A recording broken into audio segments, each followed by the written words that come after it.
Moral हर एक आदमी बनना चाहता है, लेकिन जगत के आकर्षण जो हैं उसको मॉरल नहीं बनने देते।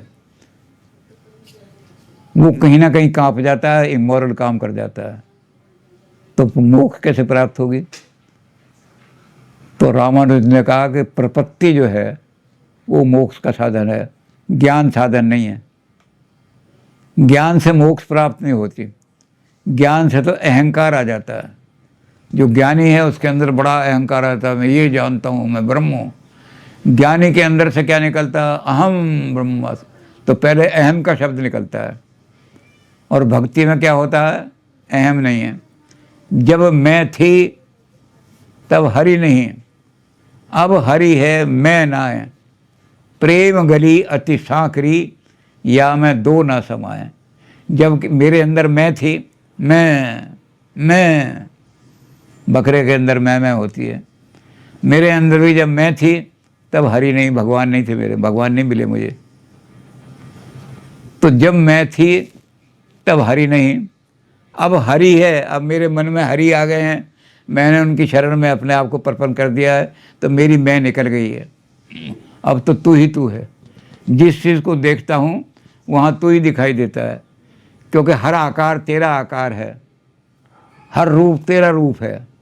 तो इसलिए मुझे हर जगह दिखाई देता है। तो अब हरि मेरे अंदर आ गए हैं, तो मेरी मैं निकल गई है। अब मैं अपने आप मैं ही नहीं कहता कि मैं इस काम का करता हूँ, मैंने ये काम किया है, कभी नहीं कहता। करने वाला वो है, वो कर रहा है। जो कुछ भी होता है, दुख दे या सुख दे, कुछ भी दे, वो सब उसके हाथ में है।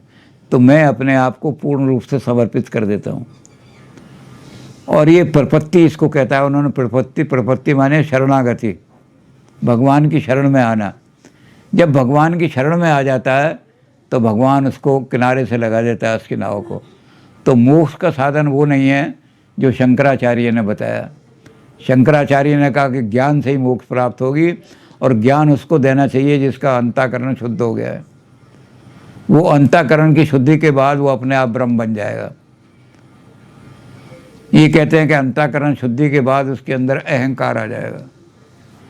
और अहंकार जो है वो एक भरे हुए घड़े के समान है।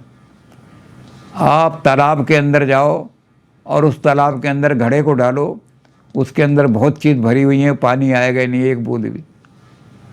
आप पहले उसको रिक्त करो, सारा सामान निकाल दो।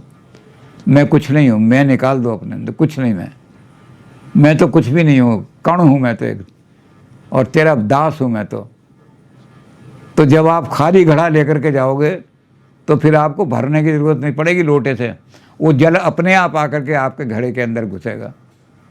तो प्रपत्ति जो है भक्ति, जब भक्ति के साथ जाओगे अपने आप को बिल्कुल रिक्त कर दोगे कि अब तेरी शरण में जो कुछ भी कर रहा हूँ तेरे कारण से कर रहा हूँ। इसके बारे में भी गांधी जी ने बड़ा अच्छा लिखा है उसमें, जहाँ गीता में लिखा है मन मना भव मद भक्ता मद्याजी माम। तो उस पर कमेंट्री करते हुए गांधी ने लिखा है कि एक आदमी बाज़ार में सब्ज़ी खरीदने के लिए गया, और वहाँ उसने एक सब्ज़ी खरीदी जिसको भिंडी कहते हैं। वो भिंडी खरीद के जब चलने लगा तो उसे एक आदमी दूसरा मिल गया, भैया क्या लेके जा रहा है? कहने लगा भिंडी लाया हूँ, ये है भिंडी। उसने कहा अच्छा बच्चों को भिंडी नहीं, मैं तो भगवान की पूजा के लिए ले जा रहा हूँ, जो कुछ भी कर रहा हूँ उसी के लिए कर रहा हूँ। तो उसने कहा भगवान को ये भिंडी खिलाएगा, इसमें तो कीड़ा लगा हुआ है। कहता मैं तो इसलिए ले आया कि बड़ी सस्ती मिल गई है, दूसरी दुकान पर 14 रुपये किलो दे रहा था वो, और ये 8 रुपये किलो। उन्होंने कहा 8 रुपये किलो तो दे रहा था, पर ये तो देखा नहीं तो इस भिंडी में कीड़ा लगा हुआ है, चल इसको फेंक दे। भगवान के लिए जा रहा था, वो भिंडी लेके आया। तो कहते वो गया, उसने वो फेंक दी। तो जो ये सोच के काम करेगा कि मैं भगवान के लिए जा रहा हूँ, उसके काम में कभी त्रुटि नहीं आ सकती। गांधी जी कभी भी त्रुटि नहीं आएगी उसके अंदर। फौरन सोच लेगा कि जिस भिंडी में कीड़ा लगा हुआ है, ये भगवान को कैसे जाके खिलाऊंगा मैं। तो तुम्हें निवेदित भोजन करी ही, पहले तुम्हारे सामने भोजन रखूँगा, तुम्हें निवेदित करूँगा कि भगवान ये तूने मुझे दिया है, ये तेरे अर्पण है, और उसके बाद मैं भोजन करूँगा। तो जो भोजन अखाद्य वस्तु हैं वो अपने आप छूट जाएंगे। किसी को कहने का, भाषण देने की ज़रूरत नहीं कि जी मीट मत खाओ, अंडा मत खाओ, शराब मत पियो, ये मत पर को कहने की ज़रूरत नहीं। बल्कि होगा जब मुझे भगवान को भोग लगा के खुद भोजन करना है तो ऐसी कोई चीज़ न ले जाऊं जो भगवान को पसंद नहीं, तो सब चीज़ें छूट जाएंगी। तो गांधी जी ने इस पर कमेंट करते हुए लिखा है कि मन मना भव मत भक्ता, तू मेरी तरफ से मेरा भक्त बन जा, मैं तुझे क्या करूँगा, तेरे खेम कुशल की जिम्मेदारी मैं लेता हूँ, तेरे से कभी त्रुटि ज़िंदगी में नहीं होगी, इसके लिए मैं जिम्मेदारी लेता हूँ। तो रामानुज कहते हैं कि प्रपत्ति जो है भगवान के आगे पूर्ण सरेंडर कर दो उस ज्ञान के अहंकार को। ज्ञान पंथ कृपान की धारा, परत खगेश होत नहीं पारा। ज्ञान की जो मार्ग है वो तलवार की तरह तेज है, और ज्ञानी में जहाँ अहंकार आया, ज्ञानी का तुरंत पतन हो जाता है, अहंकारी का तुरंत पतन होता है। तो थोड़ा सा भी ज्ञानी में अहंकार आया कि मैं तो बहुत कुछ जानता हूँ, और जहाँ उसका सर ऊंचा हुआ एकदम उसका पतन हो जाएगा। तो ज्ञान मार्ग से चलने वाले आदमी जो हैं वो तो संसार में कोई एक आध आदमी होगा कि ज्ञान भी आ गया, विद्या ददाति विनयम, और होता क्या है, विद्या विवादाय धन मदाय शक्ति प्रेषाम पर पीड़नाय। हम क्या करते हैं, विद्या इसलिए प्राप्त करते हैं, विवाद, दूसरे को पराजित करना है आर्गूमेंट से, इसलिए खूब विद्या पढ़ो। और धन मदाय, धन इसलिए इकट्ठा कर रहे हैं कि धन का मदद, अब देखा नहीं मेरे घर में 3 कार हैं, मेरे घर में कोठी के अंदर इतने कमरे हैं, इतने बेडरूम हैं, ये करता हूँ मैं। तो ये धन जो है मदाय, अहंकार के लिए। और शक्ति प्रेषाम पर पीड़नाय, शक्ति किस लिए इकट्ठे कर रहे हो, हथियार इकट्ठे कर रहे हो दूसरों को पर पीड़ना, उनको शोषण करने के लिए, उनको मारने के लिए, उनको दुखी देने के लिए। तो ये खल के लक्षण है, पतन के लक्षण है।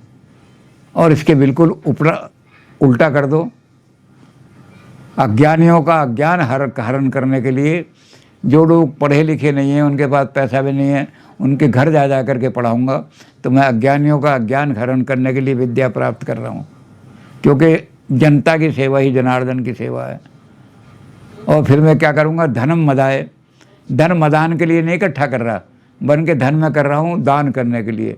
जिनके पास पैसा नहीं है, रोटी खाने के लिए कुछ नहीं है, उनको मैं जा कर के दान करूँ। और शक्ति किस लिए, दूसरों की रक्षा करने के लिए।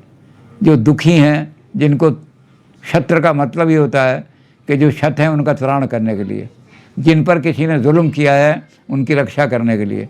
तो ये जो है ये भगवान की भक्ति के लक्षण हैं। तो रामानुज कहते हैं कि भक्ति से ही कल्याण होता है, भक्ति मार्ग ही कल्याण का मार्ग है। तो आपको कुछ करने की ज़रूरत नहीं, जब आप प्रपत्ति कर लोगे भगवान सब कुछ तेरे ही लिए है।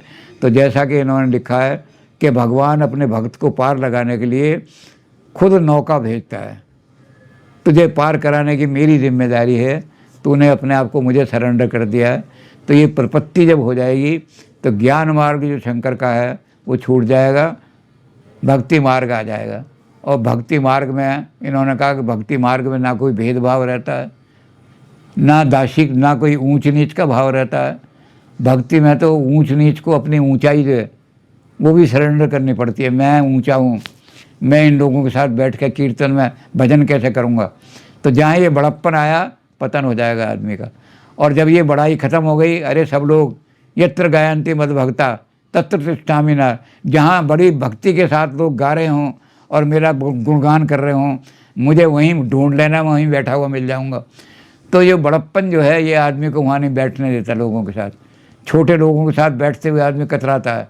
तो यहाँ क्या है, यहाँ कोई छोटे बड़े का भेद नहीं है भक्ति में। भक्ति में सब भगवान के बराबर हैं।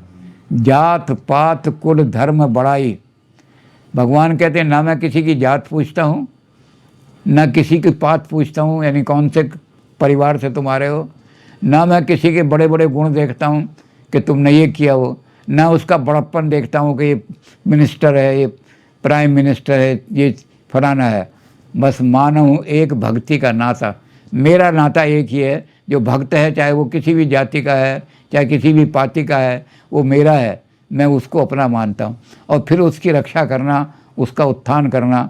वो जैसे जमी बालक राख है माँ महतारी, जैसे बालक की रक्षा माँ को करनी पड़ती है, ऐसे ही भक्त की रक्षा मैं करता हूँ।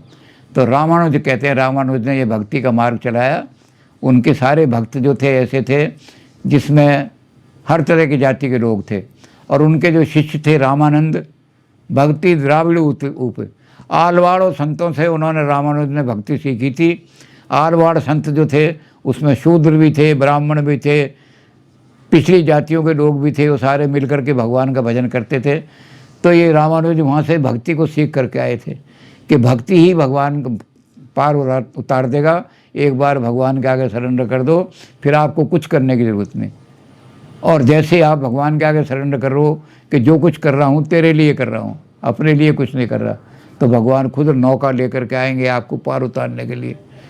तो रामानुज ने एक ऐसा मार्ग बना दिया जो बड़ा सरल मार्ग, हर आदमी इसको, छोटे से छोटा आदमी है जिसके पास, इन्होंने कहा कि यज्ञ बड़े बड़े जो करते हो उसमें द्रव्य का नाश होता है, द्रव्य छोटा आदमी कहाँ से लाएगा?